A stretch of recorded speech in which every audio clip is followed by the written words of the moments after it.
द्वारिकाधीश कृष्ण के कान में सज्जनों जब यह शब्द पड़ा कि मेरे सखा सुदामा मिलने के लिए आए, मेरे गोविंद नंगे पांव दौड़ते हुए जा रहे हैं, भगवान की पीतांबरी भूमि पर गिर गई, नंगे पांव द्वारिकाधीश दौड़ करके सुदामा से मिलने के लिए पहुंचे। सुदामा को लगा कन्हैया आएगा नहीं, काफी देर तक इंतजार किया। सुदामा ने विचार किया ना कि अब वो कन्हैया बड़ा हो गया, आएगा नहीं, भूल गया होगा सखा। सुदामा वापस दूर चले जाते हैं। पूरे नगर में शोर हो गया है, कोई ब्राह्मण आया है, कृष्ण का सखा है, प्रभु का सखा है, उससे मिलने के लिए गोविंद नंगे पांव गए। मेरे द्वारिकाधीश कृष्ण जब पहुंचे, सुदामा को देखा तो पकड़कर हृदय से लगा, हृदय से कृष्ण की आंखों में आंसू आ गए। सुदामा ने विचार करे, इस कन्हैया का स्वभाव तो वही है जो गुरुकुल में स्वभाव था, वही प्रेम आज भी इसके हृदय में है। भगवान ने प्रेम से सुदामा को हृदय से लगाया, भवन के अंदर लेकर के आया, सिंहासन पर बैठाया, रुक्मिणी से कहा देवी पात्र ले आओ। ब्राह्मण आया, उसके पैर धुलने, मित्र आया है, उसके चरणों को धुलना। सज्जनों, देवी रुक्मिणी को पात्र लाने में देर हुआ, द्वारिकाधीश कृष्ण चरणों में बैठे और मानो आज कृष्ण के आंखों से गंगा यमुना की धार निकल पड़ी है। भगवान ने आंखों के आंसुओं से सुदामा के चरणों का प्रक्षालन करते, पैरों में कांटे लगे, बीमारियां फटी। आज सखा तुम वाय नया के तेरे न होए, देखे सुदामा की दीन दशा, करुणा करते करुणा निधि होए, पानी मरा तक हाथ छुयो नहीं, नैन के जल सो पवित्र होए। भगवान अपने आंखों के आंसुओं से, प्रेमाश्रुओं से सुदामा के पैरों को धुल देते। देवी रुक्मिणी पात्र लेकर के आई, द्वारिकाधीश कृष्ण देवी रुक्मिणी के साथ सुदामा जी के चरणों का प्रक्षालन करते हैं। सुदामा बार बार अपने पैरों को छिपा रहे हैं और कह रहे हैं, गोविंद तू ये क्या कर रहा है, ये इतने बड़े बड़े घर की देवियां, इनके सामने तू मेरे पैर धुल रहा, छोड़ दे हमें। कन्हैया ने कहा, भैया मित्र जानते हो सुदामा, आप ब्राह्मणों की ही कृपा से आज मैं इस स्थान पर पहुंचा हूं। विप्र प्रसादात् धरणी धरुहं, विप्र प्रसादात् कमलांगं, विप्र प्रसादात् अजिताजुहं, विप्र प्रसादात् मंगरामनाना। हे मित्र, ब्राह्मणों की ही कृपा से मैं कमलापति कहलाया हूं, ब्राह्मणों की कृपा से मैं धरणीधर कहलाया हूं, ब्राह्मणों की कृपा से आज मैं द्वारिका का राजा बन करके बैठा हूं, और तू कहता है मैं तेरी सेवा ना करूं। अरे मित्र, यह समस्त संसार देवताओं के अधीन है, देवता मंत्रों के अधीन है, और वह मंत्र ब्राह्मणों के अधीन है। इसलिए हे मित्र, ब्राह्मण तो मेरे लिए सदैव पूजनीय ही है। दैवाधीनम जगत सर्वं, मंत्राधीनम च देवता, ते मंत्रा ब्राह्मणाधीनम तस्मात् ब्राह्मण देवता। भगवान प्रेम से सुदामा जी की सेवा करते हैं, षोडशोपचार पूजन करते हैं। नगर के सभी लोग आकर के खड़े हैं, भगवान की सारी धर्मपत्नियां खड़े हैं और प्रेम से भगवान के चरणों को धुलती हैं, सुदामा की सेवा करते हैं। आइए सर्वप्रथम सुदामा जी के चरणों को धुलेंगे, उसके पश्चात पूजन करेंगे, उसके पश्चात आगे की कथा हम श्रवण करेंगे। हमारे यजमान जी आ जाए।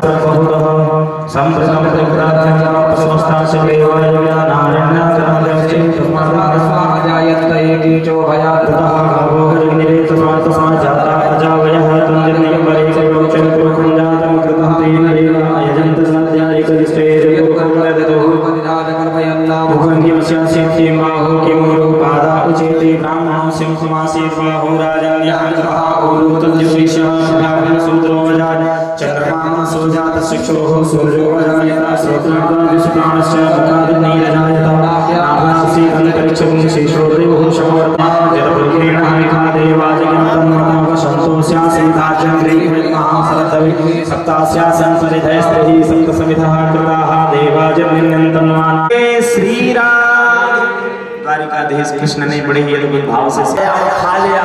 कृष्ण ने कहा जो सुख मेरे पास वो मैं सुदामा को दे रहा हूँ। दूसरी पोटली खोला है और दूसरी पोटली खोलने के बाद महाराज जैसे ही सुदामा के हाथों से पोटली दूसरी मुट्ठी चावल उठाया और चावल उठाने के बाद मुख में डाल लिया और कहा जो सुख ब्रह्मा जी के पास है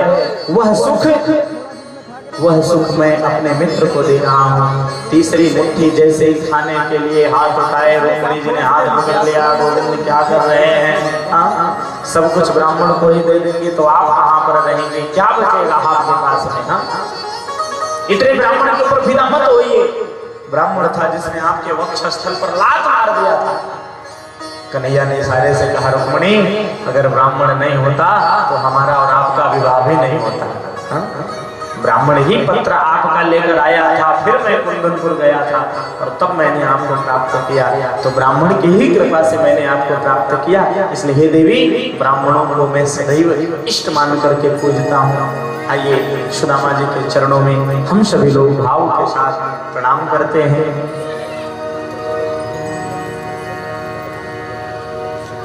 बोले भक्तवत्सल भगवान की, नर्मदा मैया की जय जय श्री राम।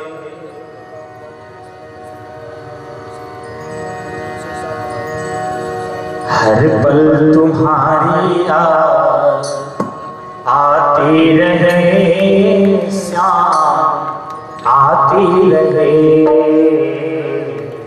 हर पल तुम्हारी याद आती रहे श्याम आती रहे। हर पल तुम्हारी याद आती रहे श्याम आती रहे। तेरी खुशी मन में समाती रहे। हर पल तुम्हारी याद आती रहे श्याम आती रहे। हर पल तुम्हारी याद आती रहे श्याम आती रहे।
भी था प्यारे, कुछ भी नहीं था तू तो भी था प्यारे, कुछ भी नहीं था तू तो भी था प्यारे, कुछ भी नहीं था तू तो भी था प्यारे, जो कुछ दिखाता है तेरे नजारे, जो कुछ दिखाता है तेरे नजारे, नैनों में तेरी छवि समाती रहे,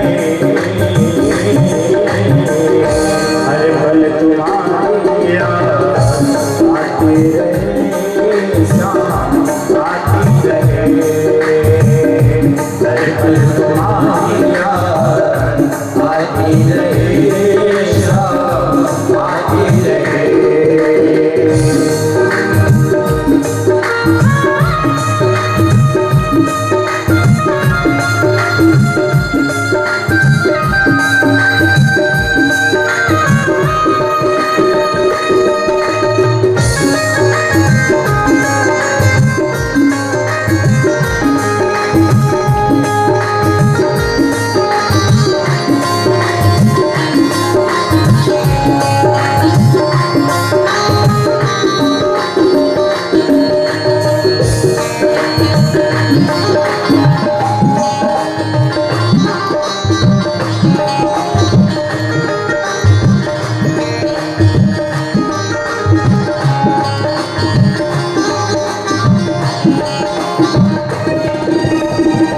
जन हम भक्तों की चाह यही है, जन हम भक्तों की चाह यही है, जन हम भक्तों की चाह यही है, जन हम भक्तों की चाह यही है, श्री राम मिलन की राह है, श्री राम मिलन की राह जिहवा ये कीर्तन गुनगुनाती रहे, हर पल तुम्हारी याद आती रहे, शाम आती रहे, हर पल तुम्हारी याद आती रहे, शाम आती रहे, हर पल तुम्हारी याद आती रहे, शाम आती रहे, हर पल तुम्हारी याद आती रहे, आती रहे, आती रहे। अद्भुत भाव से सुदामा ने मन ही मन भगवान का स्मरण किया और कहा, हे गोविंद, तुम्हारे इस सेवा भाव को देख करके मन बड़ा प्रसन्न है, और गोविंद तुम तो बस इतनी कृपा बनाए रखना, जन्म जन्मांतर यह सुदामा तुम्हें भूले नहीं और निरंतर तुम्हारी याद बनी रहे इस सुदामा को। इसके अतिरिक्त लाला और कुछ हमें नहीं चाहिए। 3-4 दिन तक सुदामा जी निवास किए, और जब द्वारिकाधीश कृष्ण ने पूछा, मित्र तुम्हें कोई वस्तु तो नहीं चाहिए, कोई सामग्री तो नहीं चाहिए, तुम्हें कोई कष्ट तो नहीं है? तो सुदामा का यही शब्द था, मित्र मेरे कितना सुखी तो इस संसार में ब्रह्मा भी नहीं होंगे। यह सुदामा का भाव था, कुछ मांगा नहीं, कुछ भी नहीं मांगा। और आज जब 3-4 दिनों के बाद सुदामा जी वापस जाने लगे अपने सुदामापुरी की तरफ, तो कन्हैया उन्हीं पुराने वस्त्रों को ला करके सुदामा को पहना दिया। देखो त्याग, सुदामा के मन में क्षणिक एक प्रश्न उठा था कि मैं कई दिनों से कन्हैया के पास आज जाने के लिए कह रहा हूं, तो हमें कुछ दे भी नहीं रहा है।